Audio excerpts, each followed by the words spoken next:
long range, force the others to come with him. If a group forms with him, then you can afford to start sitting back and doing less or nothing at all. Say, I'm going to ride for Sturven. I want him to come back to us because he can beat you all in the sprint. But he's a man who has won a stage a couple of years ago in the Tour de France, stage 15, Le Puy-en-Velay, with a late attack out of a breakaway group. And he attacks just before the bottom of the final climb, and they never saw him again because he is so strong. And he's technically good. You saw where he attacked, going into a corner, catch them by surprise, open a little gap up. The reaction came really quickly, though, from Gujard, and it looks like he's closing the gap, but a little fracture at the front of this group. The importance of attacking going into the corner versus going out of the corner. Well, you've already exited. There's someone in your wheel. It's a pretty obvious move. Going in, you can catch them off guard. An attack now by Scully. And Alexis Gujard, the rider that I spoke about earlier, has perhaps pays the price for the fatigue of being in the breakaway yesterday. The man in the yellow shoes is showing no such signs, and in fact, it's Gujard who is the next to go. It's Gujard just not wanting to miss out. So maybe thinking to himself, it's tactically so difficult to pick. I'm going to follow the first couple and immediately I'm going to go as hard as I can and see if I can get away. Then you don't have to react to attacks. You are the attack. You are the attack. Lots of the riders in the red colours from Sunweb down at the back of the peloton. Their big hope today, they only have one hope. It's Nicholas Roach, who is in the break. Cheers to the two lead-out men for Ali Viviani doing the job today for the yellow jersey. Brake pedals. The white, that is Max Richesi. In the red, the Danish champion, Mikael Mørkøv. A very straightforward defence for De Kooning. Quick step. Everyone pretty relaxed in the peloton. This is Emmanuel Bookman. Some people have been saying, oh, under the radar. Nobody's talking about him. We're talking about him every single day. We have been since the start, and said that he came out of the Dauphiné with a third place in the back pocket, and he was always going to be a contender for a top 5. He said, I'd like to finish top 10. He's underestimated himself.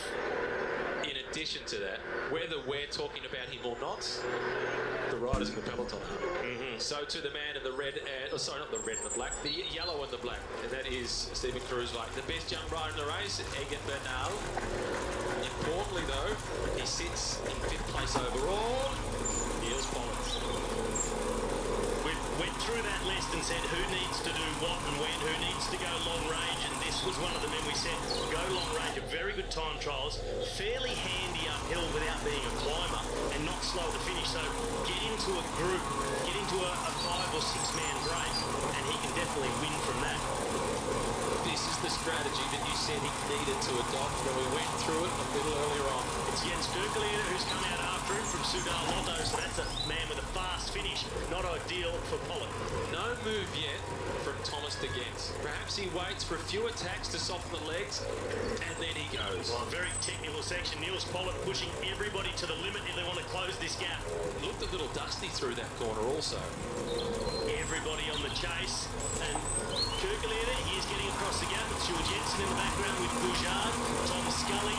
So the men who were on the attack just previously, that narrow winding road has just kept them at the front. Everybody's strung out. And 2 of the 4 riders from Cofidis are at the very back of the group. Not a good sign. That is Pierre-Luc Perrichon, who is in the rear, and this group is really strung out. This is some serious pressure in the front. Kirkelier has made it across, and he's created a little bit of a gap to Tom Scully in the pink colours. And that next group still has a gap over the rest. All looking over the shoulder, and Bob Watson-Hagen is in that group, the man in the bright green helmet.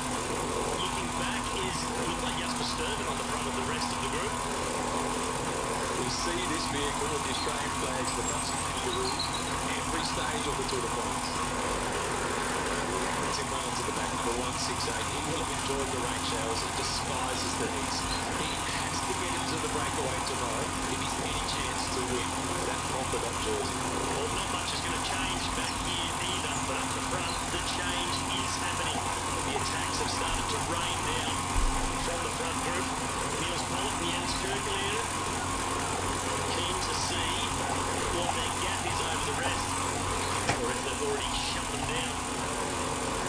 This is from the breakaway group, number 123, that is still getting beasted. And when he won the under-23 World Road Race title, Caleb Ewan was second. And he spoke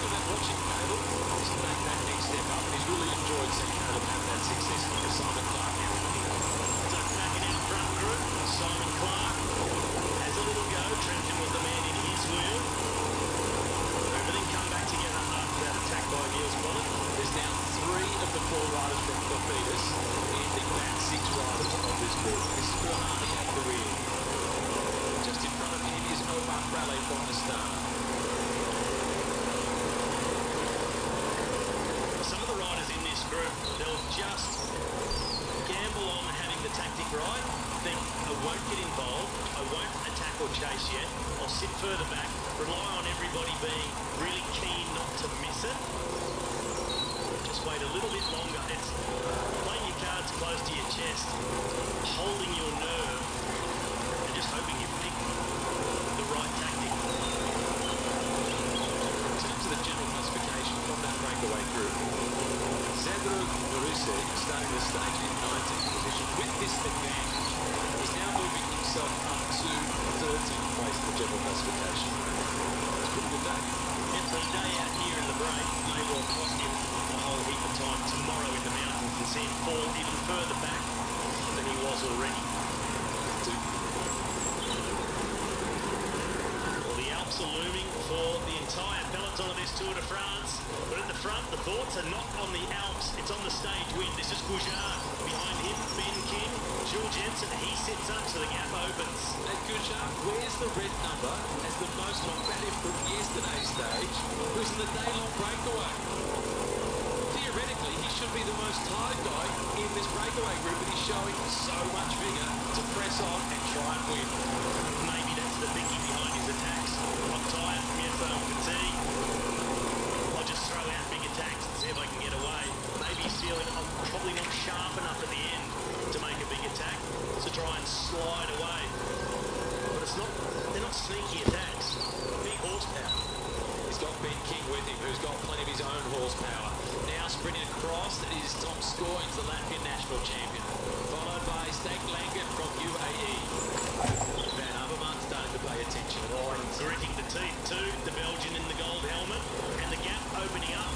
Look ahead, there are some 10 or 11 riders, and Jules Jensen has not managed to go the rise going across, but Matteo Trentin is one of them, the teammate of Jules Jensen. And he makes contact at the back, more trying to go across. Scully is amongst them in the pink colours. Daniel Oss is the man just making contact, so Trentin getting organised straight away. Right to the front, says, come on, this is it, let's split it. They've left behind around 20 riders. Asgreen is the man trying to come across. He has the legs to go across, the 22-year-old Casper Asgreen. Simon Clark just jumping out of the remnants of that breakaway, the big group going. You just see him coming over the crest in the pink jersey. There he is. Nico Roche, he follows his example. Now this group, they sit and they wait, they try to work out who will do the chasing. And it's Thomas again who's on the front, because also in this group is Jens Berkeler. So the two riders from Soudal Lotto from the breakaway have missed the split. Both missed it, so that's not a good sign for this group, having Thomas again trying to chase you down. Why is the rider still behind me? Big gap. Simon Clark down in the aero, tucked in the background. Then it's Nico Roche. And now it's Nelson Oliveira on the front of the rest of the group. Asgreen is on the verge of making contact, but they are really going. Good cooperation in this front group. This is the back of the breakaway. Number 136, that's Volker Mollema, who started it all. Big tailwind down the valley as well. Simon Clark looking like he's starting No to idea who the KOM is on this segment. Clark is sitting up, he's So he about to just be caught by the disappeared. chasers. The key notable for Matteo Trentin, he knows that Jasper Stuyven is not in That that Chris front is group. ahead of me. And he's probably the only Chris guy is from sure. this breakaway that could beat Matteo Trentin It's in also a sprint segment. finish. And they've got We Scoynes started there, off at who the is same actually time. just waving other riders I through. just suddenly Scoynes appeared. looks like he's suffering. And There's 700 having metres the ahead. firepower of Jasper Stuyven behind you may think Scoynes will think to himself, I'm really feeling the pinch. I've got a fast guy from the team behind. I'm going to sit on, I'm not working. And Asgreen has made contact. There he is in blue from the Koenig Quickstep. The workhorse gets an opportunity. He is quite incredible. The amount of work that he's done on the front of the peloton this Tour de France, and had a heavy crash on stage 3. He's bounced back from all of that to get in the break first thing today and get across that gap. Incredible from the young Dane. He'd be a popular winner if he was to collect the stage victory. Chris Jansen off to the left. He follows the wheel of Niels Pollitt. He's trying to discourage the chase from this group because his teammate Matteo Trentin is amongst the leaders. Nico Roche now at the back in the red colours of Sunweb. He sits just behind Sergio Henao. And For the Cofidis team, they've managed to get Pierre-Luc Perichon into this group, number 156. Can't read what it says, but you spoke about in orange. 1, 2, Doesn't miss 3, many, 4. and he hasn't missed So this one. one from the top one now.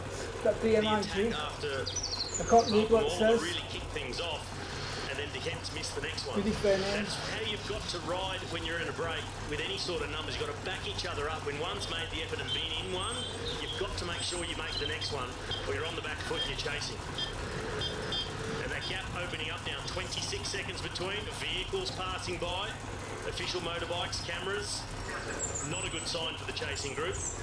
11 riders in this group. Number 22 is Casper Asgreen. Just in front of him, Tom Scoins. Just in front of him is Gorka Izagira. This is Niels Pollitt trying to go across. Pierre-Luc Perichon is in the group for Cofidis.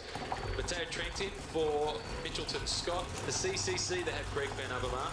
The American Ben King is there for Dimension Data. Daniel Oss is in the group for Bora Hansgrohe. Stag Langen is there for UAE.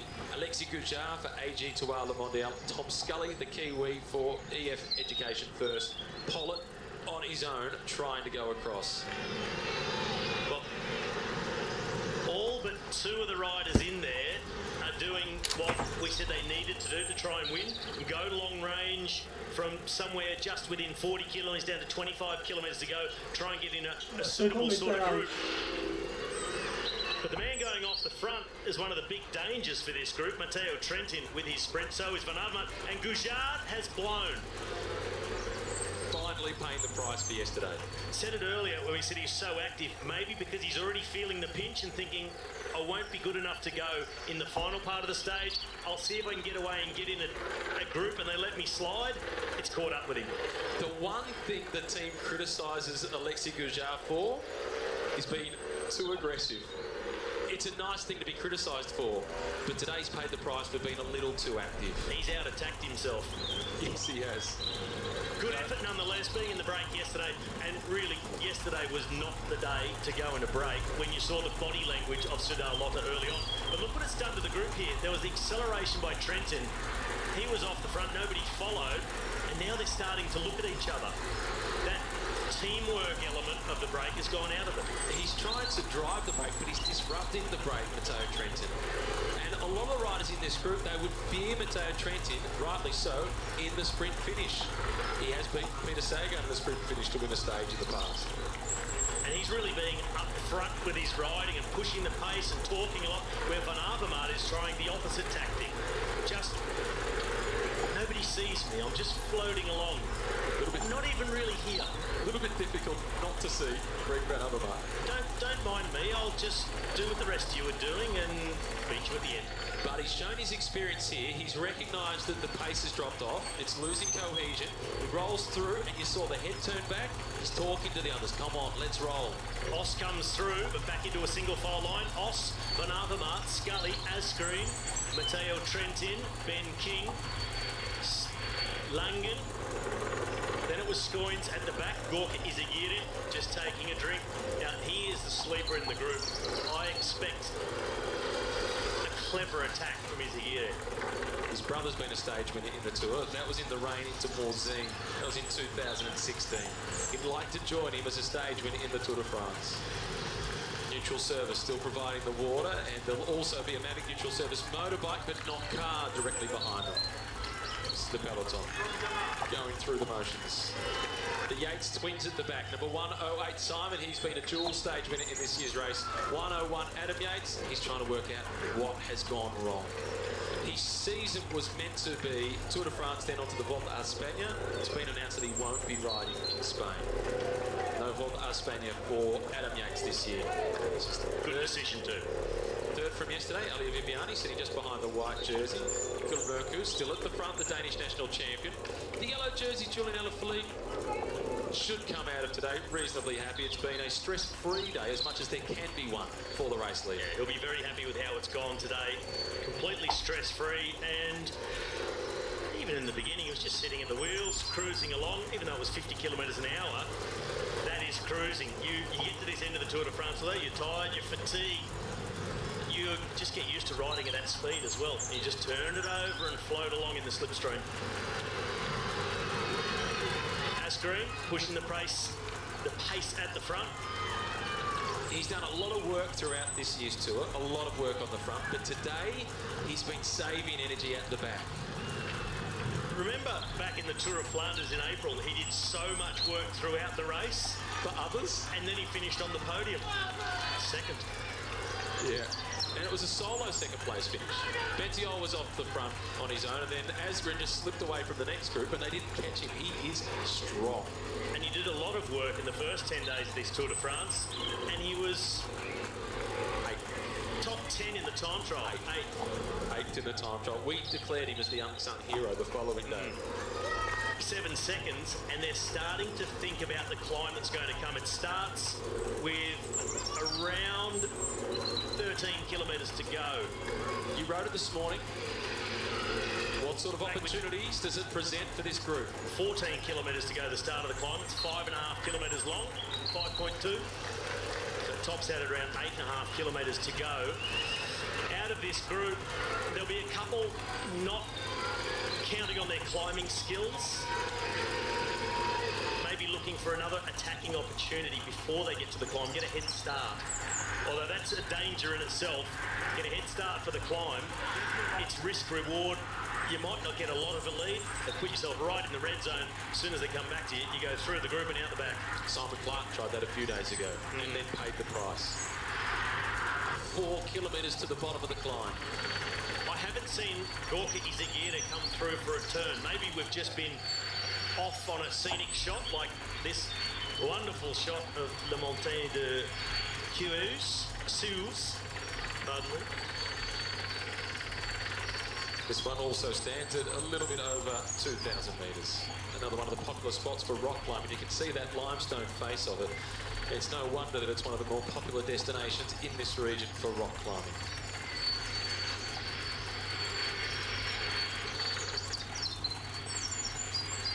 With the terrain that they have down here as we head towards the Alps, it's no surprise that it's very popular. Peloton still being led by Yves Lampard, the former Belgian road and time trial champion.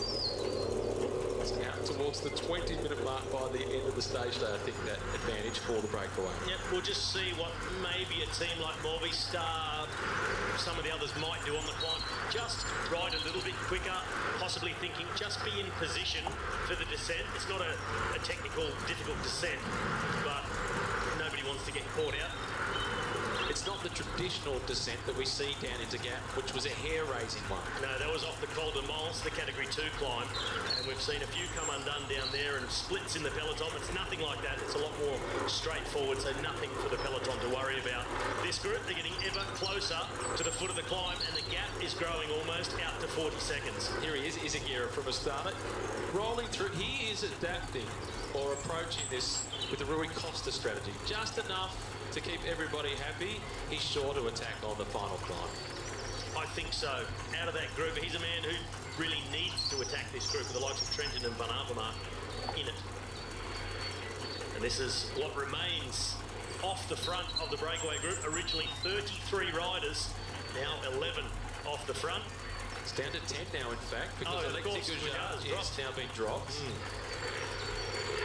It would be incredible if he was able to return to this group, but now the chasers, they're out to 39 seconds. 39 seconds is a lot of ground to make up when you've been in this break all day long. It's a lot of ground to make up. There is a 5-kilometre climb. Maybe Thomas de Kent will think, I'll have a go at it on the climb. But there's got to be others in this group that think they need to get away before it. Maybe a Danielos, that's what he's thinking about. Tom Scum's be offloaded, but at least try something. We've had Kiwis win stages in the Tour de France in the team time trial, but never an individual stage. This could be a historic moment for New Zealand cycling. This is Ben King. Tom Scully has himself in second position behind King. The reaction is coming from Trentin. And he's just going to try and cover everything. Nice. Just keep it Dropping together. small. The grimace on the face of Greg Van Avermaet as he follows the wheel of Casper Asgreen. Trentin is showing some cards early. He won't be intent on getting into a group, start swapping off to form another split. He'd just prefer everything just to stay together. That will be just fine for Matteo Trentin. 37 seconds now. The gap reduces ever so slightly to the chasers. I'd like to see exactly what's happening back with the chasing group. Swing across the road and Ben King, well, he has a look and then gets up on the pedals and goes. It's Van Avermaet who tracks him. Askerin, he also sees the danger.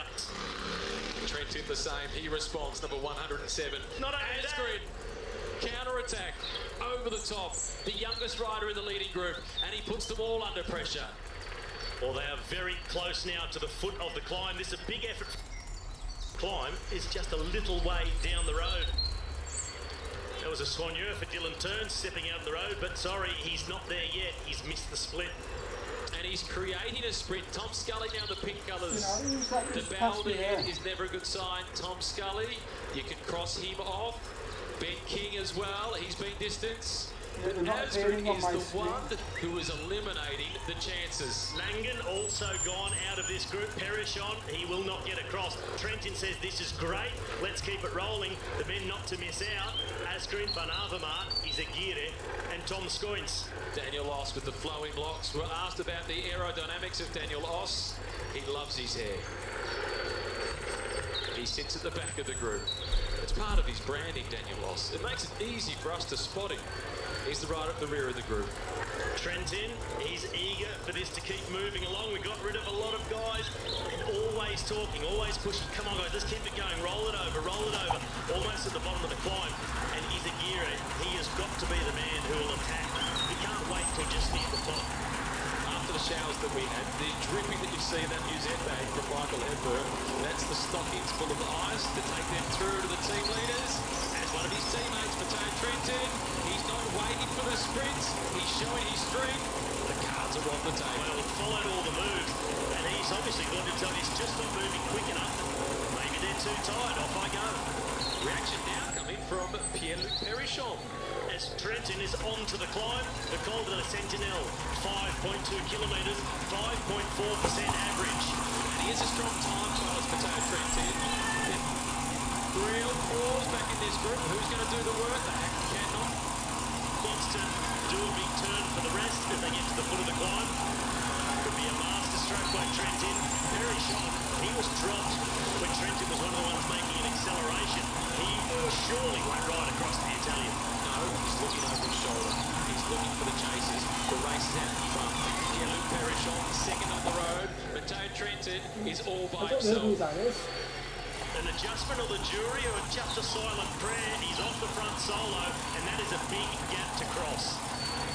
Chasing group being led by Tom Scorins. It's then Greg Van Avermaet in orange.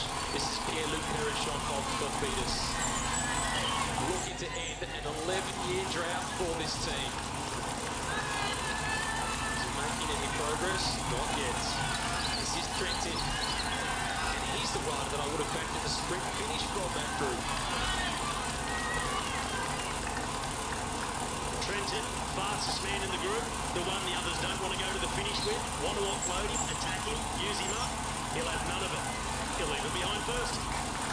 Impressive, just fourth at the World Championships in 2017. So somebody who is on course now, At the Volta de Spaniard and one at the Giro d'Italia. who's that been Already visible? a 13-second advantage, making 15 seconds on Pierre-Luc Perichon. Well, he won stages here at the Tour, successive years, 2013 and 2014. In 13, he beat Albacini in a photo finish. And then the next year, he won into Null C from an elite front group after a difficult hilly stage, coming in ahead of Peter Sagan. And at that point, he was riding with the Quickstep team. Mega Farmer Quickstep, who was then known as the Koenig Quickstep. He's got the jersey fully open, 37 degrees still on the finish line in gap. 4.2 kilometres to the top of the climb. This is the pursuer, this is Perichon. And this is good news for Trentin that Perichon is still in between. A man who was dropped when the race went a bit faster.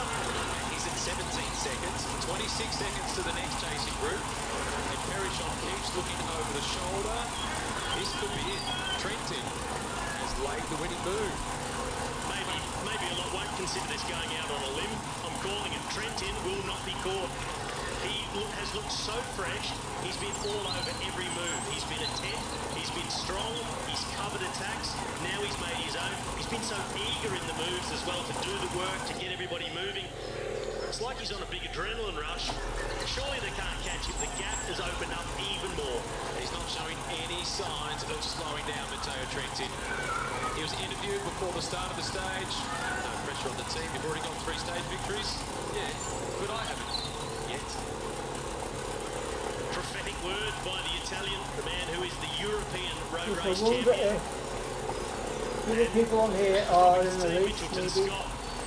Just as you said, one of the men with 2 stage wins in this race, Simon Yates. He sits at the back of the peloton, having a relaxing day, and I'm sure following the progress updates of his teammate off the front. This is a Pic de Bure. It's the 3rd highest peak in this region at 2,709 metres above sea level.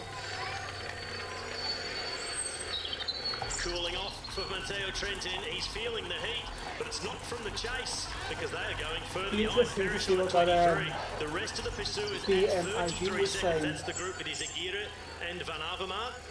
And how discouraging for that They really chasing can't group now read at the, 33 seconds when they've seen the strength of Rising Matteo from here. Trentin. It's Oss on the front, followed by Asgrin, then Izagirre, Scoins, and at the back, Van Avermaet. They don't look like a group who will close down a Matteo Trentin.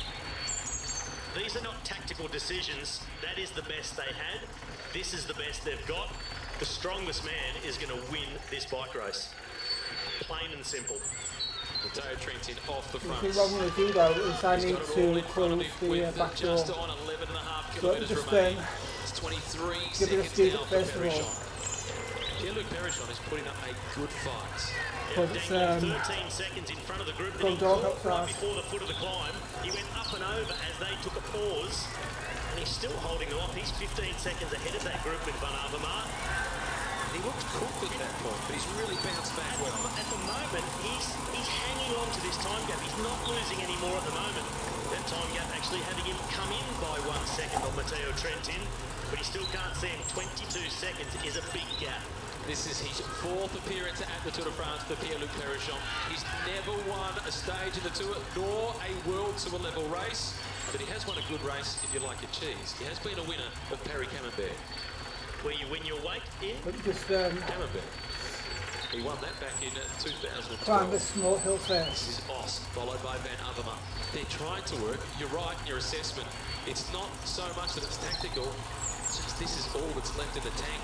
It is stage 17. They've been racing throughout the tour now for more than 2,500 kilometres. And the gap is growing. And Matteo Trentin, his virtual finish line is the top of this climb at 8.5 kilometres to go.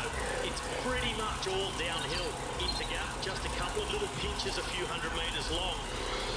But he knows if he can have 20 seconds at the top of this climb, they will not see him. This is the next group on the road. These are the remnants. This includes Edvald Bosenhagen. Also in this group is Ben King. Simon Clark is there in the pink colours. Dylan Toynes is at the rear of the group. Just in front of him is Volker Mollema. 3rd last from that group is Nico Roche. This is Nangan at the front of this group, trying to drive them back on. Simon Because Clark he's going is to in jump, 4th briefly last jump of the off group. the Just Roche behind him. back to Is that second. now? Yeah. Former Colombian national champion Sergio Henao. And the gap to the peloton now to 18.5 minutes.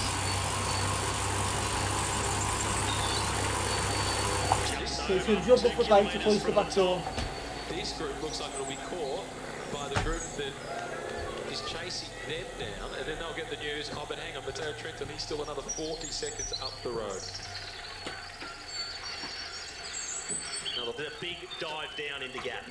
Gorky Izagirre. Now the attack comes from Kasper Asgrin.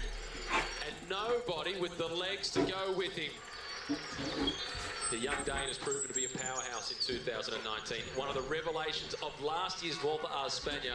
Confirmation this season. But if he's able to accelerate like that right away from this group and distance them, he's waited too long. He should have done that before if he really did have it in the legs. He's onto that little flatter section now as well. 41 seconds, the gap at the moment. Kasper Asgrin made the move. Yeah. He might be able to take 5 or so seconds away really quickly with the acceleration, but then once it gets into the stabilisation, Trentin's not backing off. He's not slowing down. He's showing no signs of weakness. And he's 500 metres from the top of this climb. The gradient a lot easier. He will power across the top of the Col de Sentinelle above Gap, and it'll be a lightning fast descent. It's a pedalling descent, so it's not as steep as, say, a Pyrenean or an Alpine descent. It's certainly quick, open and flowing. Asgrid pretty quickly across to Perichon. He will make contact with the Frenchman by the time they reach the top. It's been a good acceleration by Asgrid, and he may live to regret that he didn't try this earlier. It's not over yet, Robbie. Oh, okay, but it is. Not quite. They will not catch Trentin, surely not. Too much experience, too much fight. You can see this morning in his interview how much he wanted to pop himself into the break, and the way he's ridden it all day long. The only thing that surely that could stop him is a mistake. Yeah, I'm 99% with you. But Casper Asgreen is a guy who has surprised more than once this season. Asgreen up and over the top of Pierre-Luc Perichon, tries to tack himself onto the wheel, and he does it at the moment.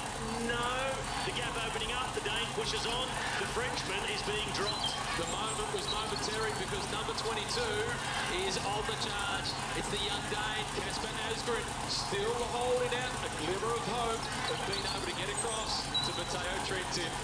Well, the kilometres are going to tick away very quickly now. If it was this gap and a flat or undulating run into the finish, you'd say still a chance. He's not home yet. He's got a lot of descending to do. Right the way to the final kilometre, there's only 2 sections of about 400 metres. We'll be up onto the pedals, big chainring as well. And a little kick up from 2 kilometres to go. You really dive into a dip, carry a lot of speed onto it. So Trentin just has to hold it together, keep his concentration is the most important thing now on this descent. Get your markers from the motorbike and the car in front of you, estimate the corners, take just enough risk, but he's got a gap that he can be careful enough. I'm glad you declared this is a non-technical descent. It opens up even more further down. It's not hairpins.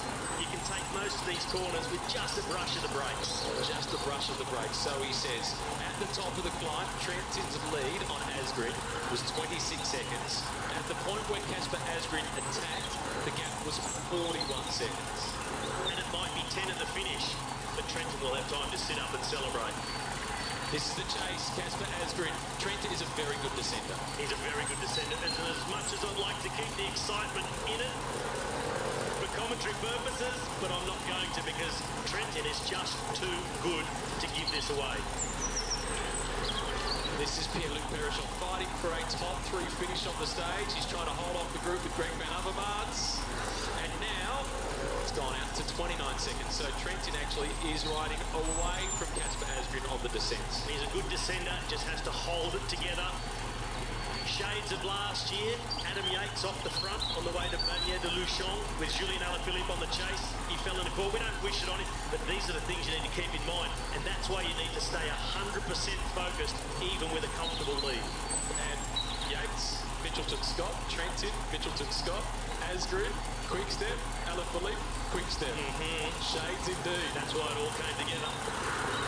Flatter part of the descent, so the further you go down, the less gradient there is. Back onto the power for Trentin. Line up that car in front, see what sort of curve there is in front of you. Ease off slightly, back on it again. He looks so powerful, Matteo Trentin, the European road champion. He's won sprint finishes in this tour before, one from a breakaway group, another one getting the better of Peter Sagan. Now Casper Asgreen, it's heading in the wrong direction. And both Matteo Trentin's Tour de France wins have been in group sprints. The one in Nancy in 2014, quite a large group sprint. The other one in 2013, a smaller breakaway group like this one, with about 15 or 16 guys left, and just got over the top of Albacini. Well, he's making sure of this one. Just the strongest man in the group on the day. In the end, when you look at it, he's ridden away and simply outpowered them. He was all over everything, didn't miss a beat, not a single mistake, and he's the strongest. That 1% hope that I was holding out for Casper Asgreen has just evaporated underneath the sun into gap as it goes to 31 seconds. Yeah, the time gap's going out. This is that little uphill section through 5 kilometres to go. It goes for a few hundred metres, and it definitely stings the end of a 200-kilometre extremely hot day. Stage 17 of the Tour de France. It is hurting like the proverbial, but Trentin, he can smell the stage wind. It hurts a little less when you're in front and the time gap is going in your favour. But this is another brave performance by Casper Asgreen. He holds 8 seconds over Pierre-Luc Perichon. It's a further 8 seconds back to the group of Van Avermaet, which has swelled in number with riders joining them from the chasing group behind. With the breakaway, it absolutely fell to pieces. And Matteo Trentin has been responsible for a lot of the damage. This is Bauke Mollema with Gorka Izagirre. Trying to go across. In March of last year, Asgreen was still riding with Team Virtue Cycling, a continental team, down in the 3rd division of the sport. And he got picked up by the Koenig Quick-Step, and now the 24-year-old Dane finds himself in with a chance to finish second on a stage of the Tour de France. He was second this year at the Tour of Flanders, a stage winner at the Tour of California. Well, whoever is responsible for that talent ID, well done. Izagirre, Mollema, then Perichon, Toys and Van Avermaet contemplating what might have been. They've missed their opportunity. Yeah, the rest, they are way out of contention for this one. This is that downhill stretch down towards 2 kilometres to go for Matteo Trentin. So all downhill till 2k to go. Another kicker up for about 400 metres. But he has a 36-second advantage now. So he's riding away all the time. It'll just be steady state and start to think of what the victory salute's going to be. Well, he hasn't had much chance in his previous stage victories to really focus on it, as it's been the adrenaline one with a photo finish where he actually had to wait only up to 2 minutes for confirmation when he got the better of Michael Albacete. Yeah, that was super close on that occasion. This time, there'll be no one else on the photo unless he starts to celebrate from a kilometre out and Asgreen comes into sight. Asgreen still only has 10 seconds on the group. They call it the group Van Avermaet, but that was the one we saw Bauke Mollema and Izagirre attacking out of. Matteo Trentin on target to make it stage win number 4 for Mitchelton Scott. This last little uphill section, then it's downhill to, oh, he's got the downhill until the 2 kilometre, then a proper kick up. Still to get to that section. This is Casper Asgreen now drifting out to 38 seconds behind. 8th in the individual time trial. He's the Danish time trial champion, and he has spent countless kilometres on the fronts of the peloton for his team leaders, Alaphilippe and Viviani, but they're closing in on him from behind. Yeah, they're coming at him. And this man, he is going away from them. This is the peloton coming onto the foot of the climb. Tony Martin is who leads them onto the bit of a front. disagreement here, Luke Rowe and Tony Martin. That will be looked at by the race commissaires, that sort of behaviour. And this is the sort of thing that could get Tony Martin thrown off the Tour de France. It's too late to say needs to be careful. It might be too late for him. I don't know. I'd like to know exactly what happened there and hear from Luke Rowe and Tony Martin. Well, they're going to have to explain themselves, most certainly Tony Martin, to the race jury if they've seen that footage. Do you think that was deliberate as opposed to a look across the shoulder and then he was absolutely deliberate. We just need to know what was the catalyst to that. But the real action is right here. He's on the way to another stage victory for Mitchelton Scott. About to see the kite with 1 kilometre to go. Matteo Trentin has simply been the strongest.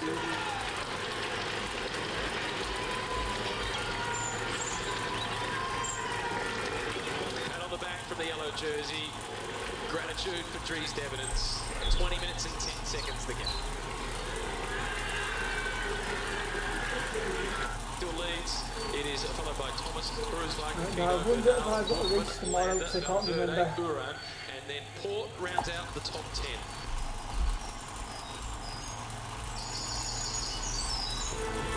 More than 80% of this year's Tour de France has been completed.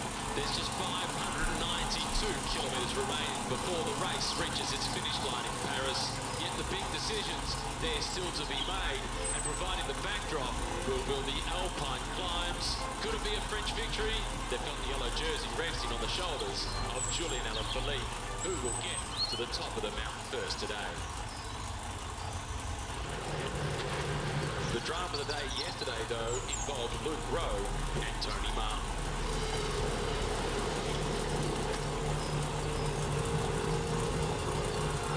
On the road approaching the final climb, the battle was on for positions.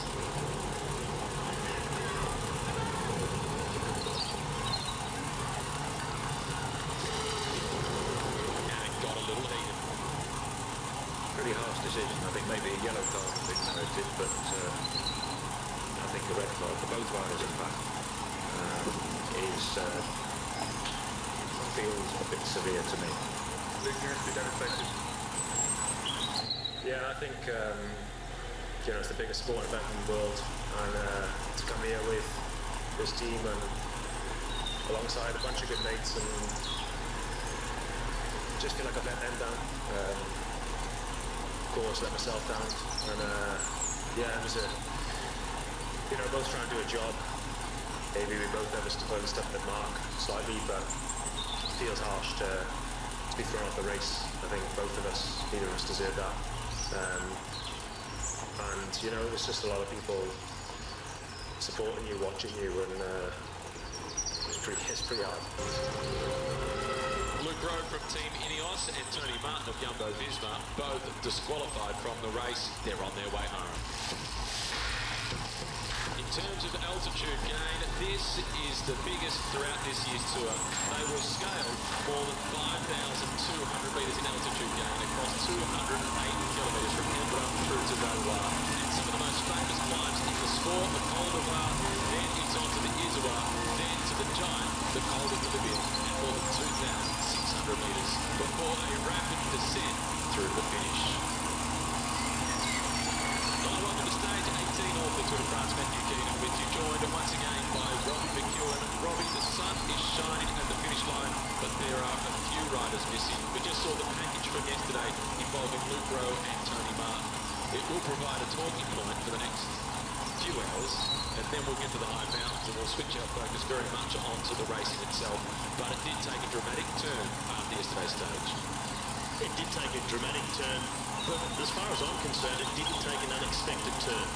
As soon as I saw the footage, and the small part that we saw live during the race, so they're going to have some questions to answer at the finish, and they certainly did. Then more footage emerged, and even though nobody crashed, the actions that were taken by those two riders, look at the precedent set last year of Gianni Moscon being thrown off the Tour for trying to punch someone else, a swing and a miss. They threw him off the race. With that precedent already set, looking at yesterday's events, for me, it seemed pretty close to 100% they were going to be thrown off the race. Now, you made that call at the time, and I was sceptical. I didn't think it would be that severe. I did see some more footage courtesy the Dutch television, EOS, which shows more prior to what happened when they made that left-hand turn. And in terms of, number one, the risk that they put other riders at, the risk that they put spectators at, and then also the image of the sport, it does look harsh externally. It's not the consequences of those actions, it's the intent of those actions and what could have been caused. I actually think the UCI made the right decision of disqualifying them, even though the people that are in the thick of it, they probably feel like it is a little bit harsh. But I also believe that the UCI should have gone on the front foot and actually made a strong communication about what their decision was, why they made it, and the purpose of doing that big call of disqualifying them from the race. Yeah, and I think you're right with that call. The UCI just need to come forward. They don't need to say much. All that needed to be said was, we will not tolerate physical aggression within the race, and we have excluded the two riders. Full stop. Yeah, there was no need for them to hold a press conference and do a whole Q&A session. They just needed to make a strong statement that shows that they are backing the decision of the jury on the race. And a lot of questions have been asked as to who's the jury. Well, the jury's made up of an international group of representatives. There's Italians on there, there's French on there, as well as a Canadian on that jury. It's not as if it's a biased decision in favour of the French race leader. No, it's not biased to the French race leader, but in effect, the race jury, the UCI commissaires, they are the judge, the jury, and the execution, and the appeals panel. This time they executed. So I wasn't shocked to see them out of the race, but as we de Brun in Hamburg. And we'll get to some of the fantastic scenery. Please enjoy watching that if you're not so into the technicalities behind the race and what's gone on after yesterday. Just to clarify the jury, the UCI president, or the jury president I should say, is from Italy. Then the members, Canada is represented, France, Spain and Belgium. So there's no bias based on nationalities. No, it's simply following the rules that are in place. They had the option just to issue a fine and award and points deduction and other various things that are meaningless to the riders, really. But they went the whole hog, set out of the race. The race moves on. The teams were planning an appeal, heard nothing of that, but they will not go back. As I said, judge, jury, executioner and appeals panel. They're not going to reverse their own decision. So the riders are lining up for this stage, what is the Queen stage of this Tour de France. And their fine was 1,000 Swiss francs, Robbie, which is significant. Yes, as opposed to 1,001 Swiss francs. Yeah, so if the fine they got was under 1,000 Swiss francs, it gives you no right of appeal. A fine over 1,000 Swiss francs, you may appeal. Correct. Read this fine print. Just got to that bit. Julian Alaphilippe in yellow jersey. This is a big day for Julian Alaphilippe. They've all been big days for Julian Alaphilippe, whether they're flat or hilly. He's made something big. Just the fact that he's still in the jersey day after day, it's huge.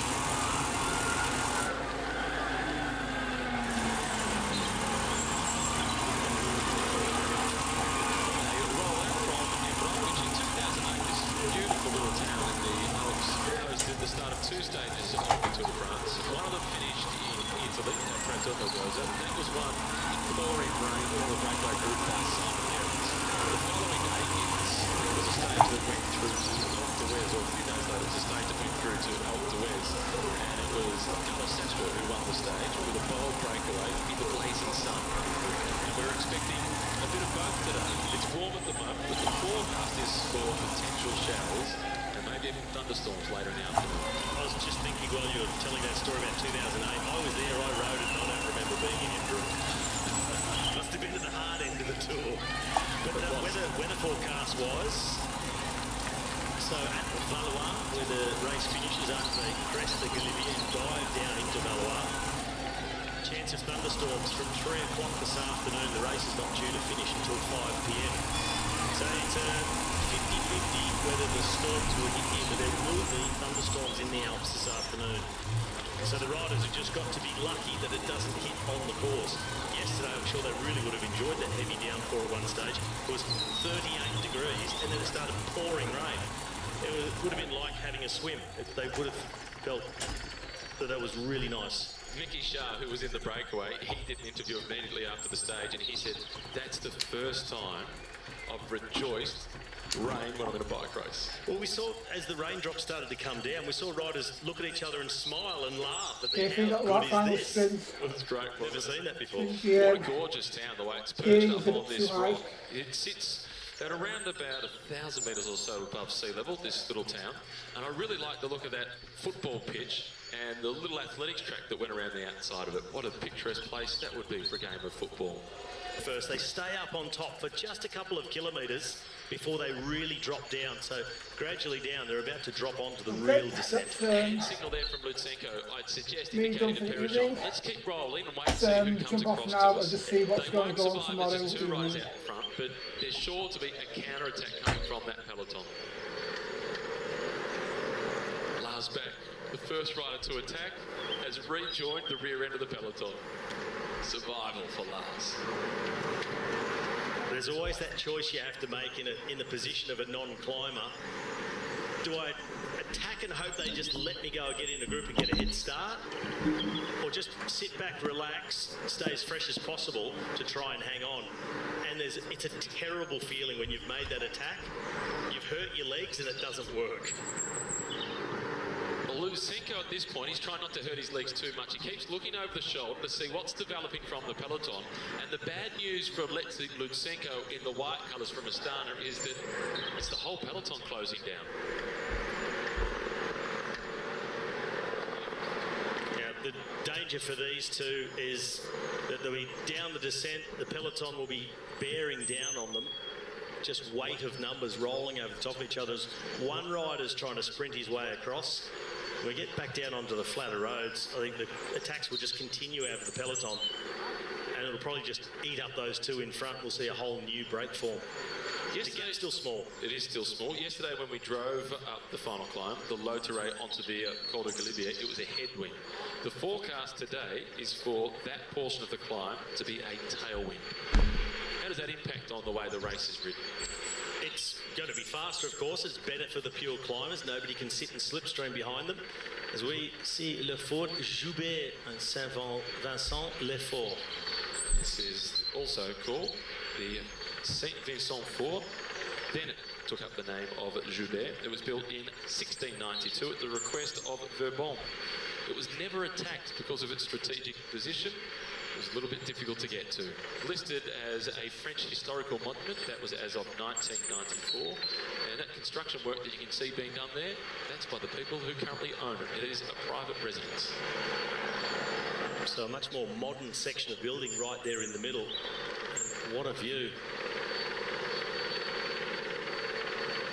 Tough home to return to if you're a bike rider. Do you think you'd leave the car at the bottom of the hill occasionally? Absolutely.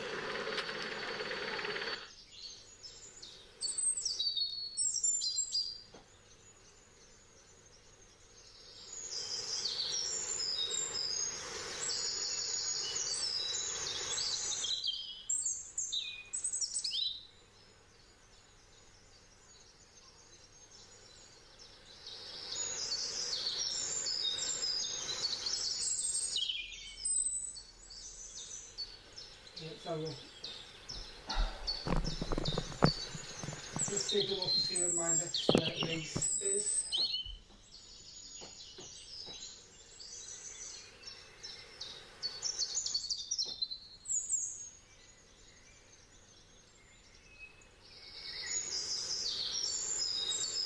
So these are 6:15 tomorrow.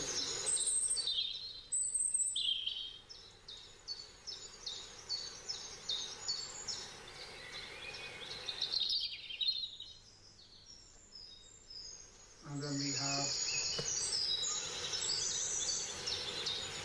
7 and 5 tomorrow as well. So we've got 2 races tomorrow. So the first one, that's just a group. So that's more like a easy ride, just to warm up for the main event.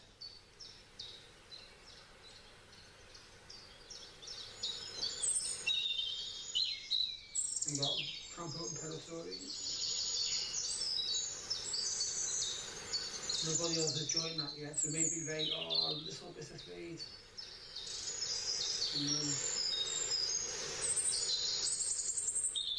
Hang on, that's the one.